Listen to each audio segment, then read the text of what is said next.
Hiya, I'm in the greenhouse today. It's a bit nippy today, 7 degrees showing on the thermometer in the greenhouse. It's March the 4th. Yes, it's March the 4th. And I'm going to sow some carrots today. Now it's a bit early to sow carrots really. You shouldn't certainly be putting them really in the ground this early unless you've got something that's very frost hardy. The one that I'm sowing is a variety called Eskimo, and it's an F1 variety. It is designed to withstand cold temperatures and frosts, so I'm hoping that it's going to be okay. The other thing with the way I'm sowing this is I'm sowing it into a big 30-litre bucket, and they will sit in the greenhouse until it is a little bit warmer before they go outside. The way I sow carrots, or at least the way I sowed carrots last year, I did them in like just standard water buckets, not very big, and I planted them, or I sowed them every 2 to 3 weeks, so we had a steady supply of not huge, kind of finger-sized carrots throughout the summer and autumn, and the last actual lot of carrots that I pulled out are my current profile picture, so have a look at that, and that will show you what the carrots were like when I pulled them out. You know, they store well, they taste fantastic, much better than they taste from the supermarket. They've actually got a taste to them for starters. So yeah, so that's what I'm doing today. So this is the container that I'm using. A lot of people I've seen use these ones for their potatoes, and I thought I'd put a few aside this year to use for my carrots. So I'm just going to put some soil in there and we'll then get planting. Now, I'm not going to fill this right up to the top, and I'm just smoothing it down really. I don't want to compress it too much because carrots like to have fairly loose soil so that they can get their roots down. I'm just kind of firming the top so that I can see what I'm doing. Right, next thing is to make some I'll just make some little indentations in the soil with a little stick. I'll just do them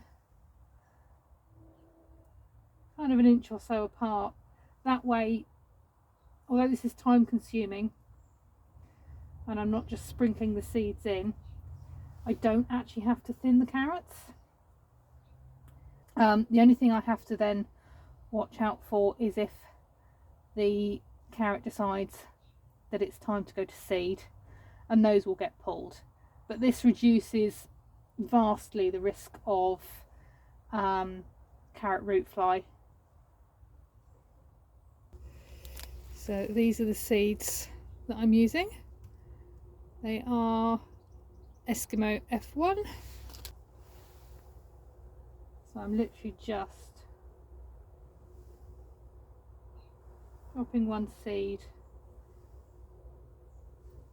in each little hole that I've made. Oop, don't know where that one went. Don't think it went in the right hole, but never mind. Let's try that again.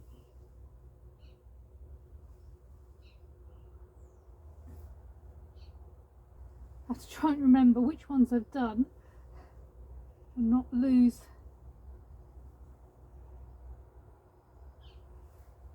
track of where I'm putting them, because I'll either end up with 2 in the one hole or none. And I'll wonder why a carrot didn't grow.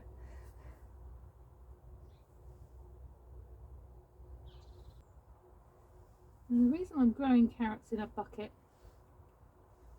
rather than directly into the ground is I'm trying to maximise my in-ground growing area for things that I know definitely need to be in open soil. Things like the brassicas, squashes. So anything that I think I can get away with putting into one of these big buckets, I absolutely will. So I'll be sowing all my carrots this year in this way. I'll be doing my potatoes in buckets.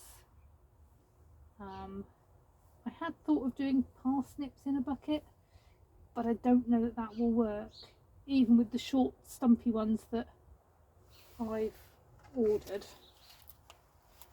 The seeds that I've got, they are a short variety, but I'm not entirely certain whether that would be a good idea, doing those in a bucket.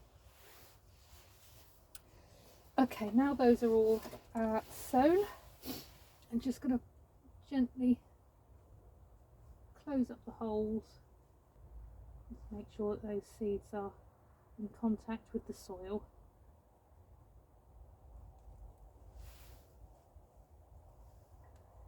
I think that's all of them. Let's give that a final little firm down.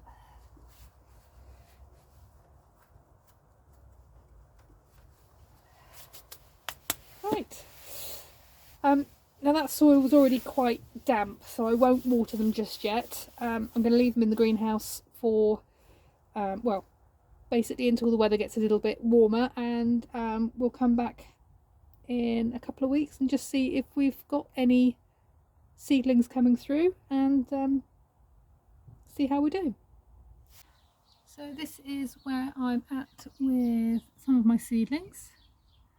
These are all the brassica seedlings that I started off in the house a couple of weeks ago.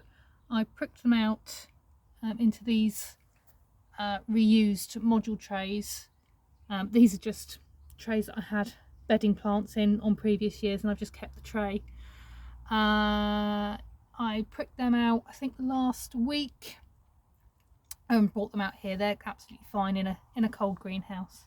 Still got my lettuce seedlings in here. Now these are looking a bit miserable, so what I might do is try and put them into bigger pots, and that'll free up this this little module tray that I've got, and hopefully it'll perk them up a little bit. Don't quite know what's going on with those. Sweet peas are looking fine. I think I probably need to pinch out the tips on those. And then we've got all my onion seedlings. They again are looking fine. I need to check when they can go out. Out here in the main garden, those are the onions that I transplanted, and it looks like someone's been digging in here.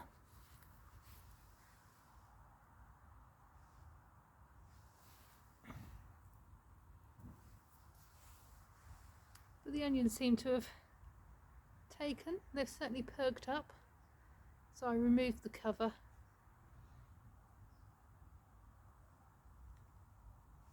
And they're quite happy.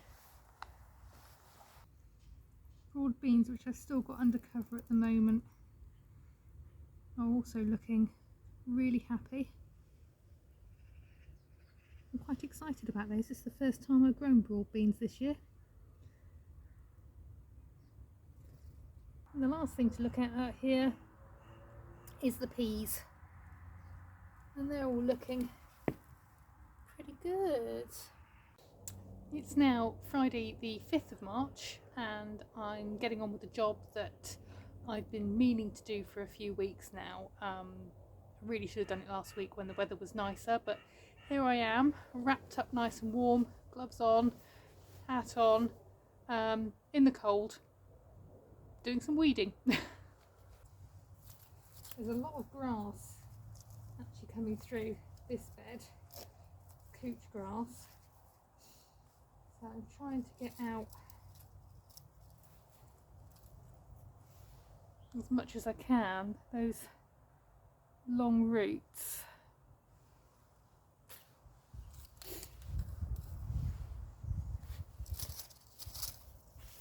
If I get it now, then it will just make it less likely to overrun as we go into the warmer months. Look at that one. The other thing that I have a problem with in this garden is this ivy.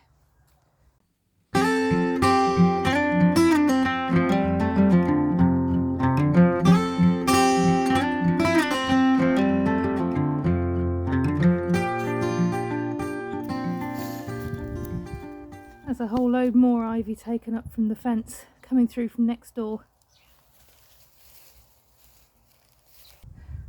Look at the root on that one. It's obviously one that's been there for a little while and we didn't get rid of last year. There's a funny thing with dandelions in that I don't mind them being actually in the lawn and feeding the bees when they first when they flower, because they are pretty much the first food that the bees get, but I don't want them in my flower beds.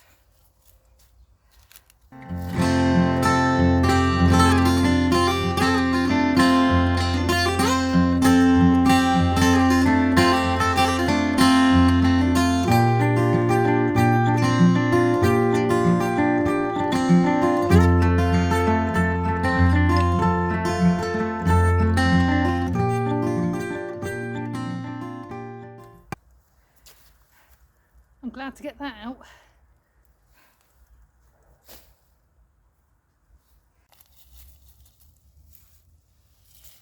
I've probably got all sorts of self-seeded flowers in here, but you know what? I'm going to take the lot out, or anything that looks dead anyway. Take it all out and start again.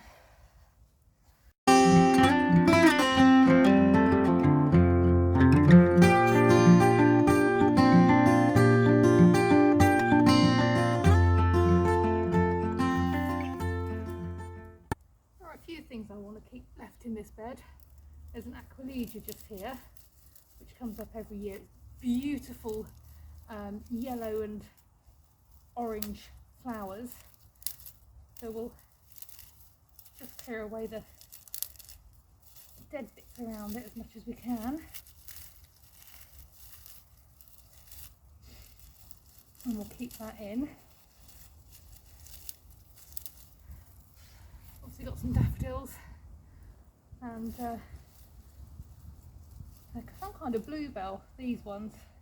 I don't know how well you can see from where you are, just these by my feet. That's not, take that out. We get a lot of this stuff from next door's tree. All of this, which, you know, if we're not careful, actually decides to plant itself.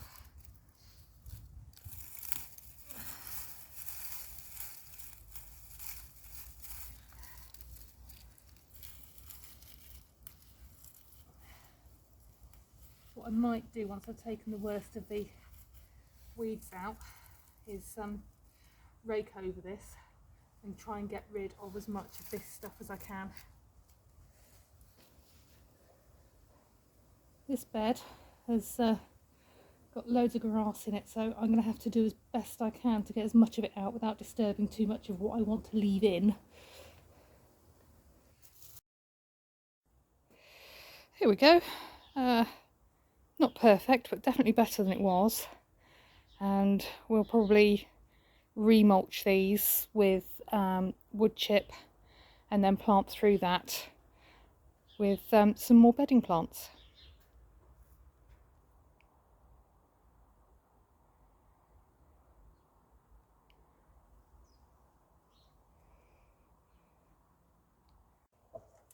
So I'm back in the greenhouse now, and I'm going to repot these lettuce seedlings because they've all gone, well, most of them have gone very sort of leggy. I think it might be because when I pricked them out, I probably didn't bury them deep enough. So I'm going to pop them into individual pots. Hello. I'm going to pop them into individual pots and bury them down to their leaves, so they're right deep in the soil. I'm going to use these pots. I'd love to tell you what size they are, but I don't know. But they're the pots I'm going to be using. I'm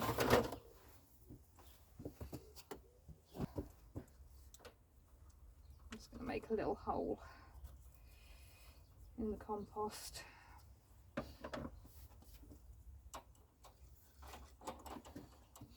Then I'll use an old plant label just to get them out of the cell. So, I mean, it's got a fairly decent root system on it.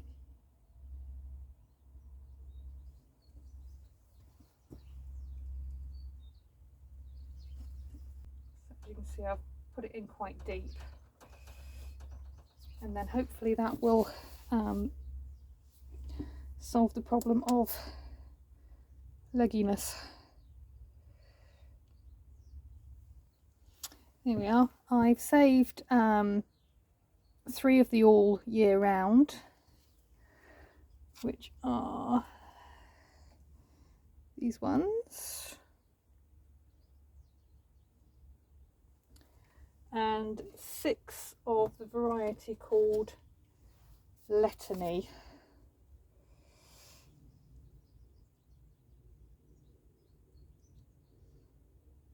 To these ones.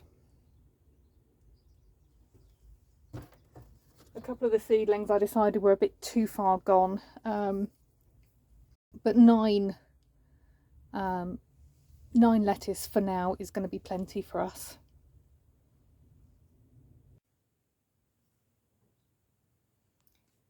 Just wanted to show you very quickly my windowsill in the dining room, where I've got all my seedlings at the moment.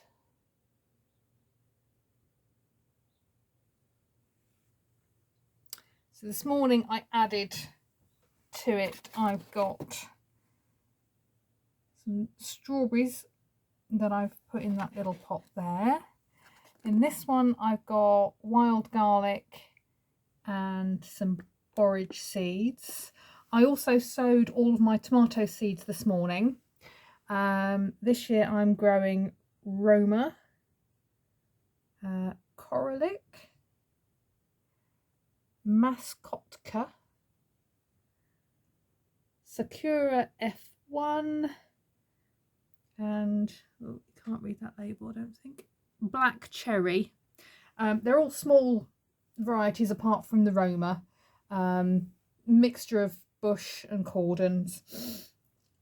We tend to only really eat or buy the cherry tomatoes. We don't buy the standard tomatoes or the big beef tomatoes, so I didn't see any point in growing varieties that we wouldn't use, aside from the Roma, which I'm going to hopefully make lots and lots of tomato sauce and passata and crushed tomatoes and, you know, cooking tomato out of. In here I've got some little tiny celery seedlings. I've got a second sowing of brassicas in there. I've got kabuki calabrese. I've got some green sprouting broccoli, and I've got some kohlrabi.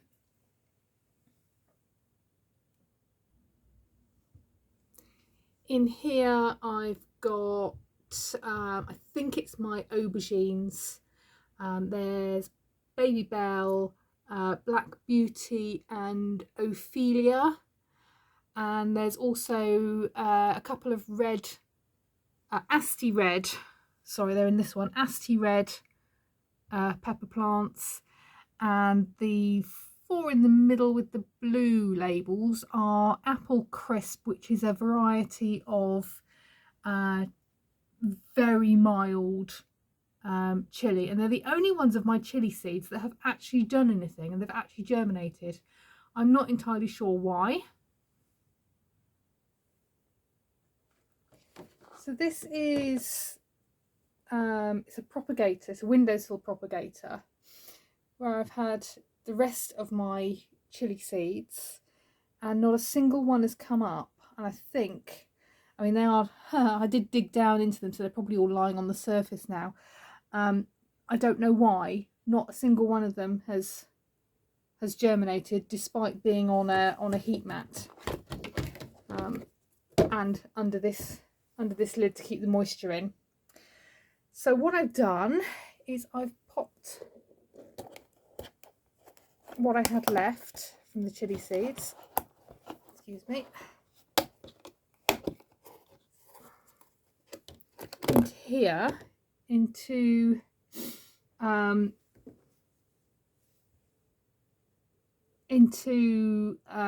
kitchen towel, and I've been told that they can germinate this way, and then I'll be able to put them into a pot. But again, not an awful lot's happening in there either.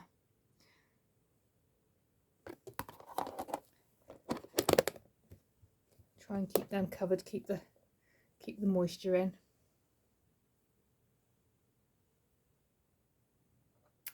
And lastly, I've got another couple of sweet pepper plants. These are lunchbox, so they're only little tiny ones, but they went in a couple of days ago. I'm not expecting them to germinate just yet. So that's it for this week for me. If anyone can tell me what I'm doing wrong with the chilli seeds, I'd be really, really grateful, because I just don't understand why they're not germinating. I don't know if they're too wet, or if they're too dry, or if they're too warm, or if they're too cold. Yeah, any tips would be very, very, very gratefully received. Yeah, that's it really. Any questions for me, pop them below. Any comments, any tips, pop them below. Don't forget to hit the like button or the dislike button. It doesn't really matter. As long as you hit one of them, would be great. And I would love for you to subscribe, and I'd love to see you again. So yeah, if you enjoyed the video and you're happy to keep seeing this mug on your screen, please come back and see me another time. Bye.